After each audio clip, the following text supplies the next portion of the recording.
How to change the time format and the date format of your Amazfit smartwatch. This is the Amazfit Balance, and also how to get it to match the time of the phone you have it currently sync with. Okay, so let's go ahead and take it from the start here. I'll just go ahead and close out all of this here for you to get an idea of what to do. Okay, so first things first, from the clock face view mode here, you'll press down on the crown itself by pressing here one time.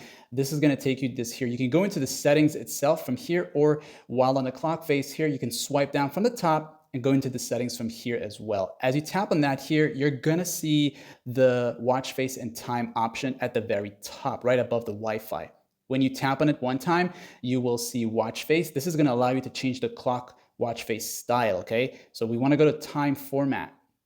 So basically here we can switch between the 12 or the 24-hour format, which is the military one. So if you don't want it in the military hour format, then change it to the 12. And when you select follow the phone, it's gonna match whatever time you have on your phone itself, okay? So that's gonna follow that. Whatever phone you have sync with at the moment, it's gonna match that time. Same with the date itself, okay? So when you swipe back away, you'll go to date and format here, and you can choose the date that you want it to be from here, okay? And which is basically the format. It's not changing the actual date, it's just changing the format, whether it's the year first, then the month, and then the date, or you have the date, the year, the date, the month, and then the year. Okay, that's what it is, not changing the date itself. Okay, but once you have it match with your time format, once it's following the phone, everything else is gonna match up with it. Okay, so like and sub.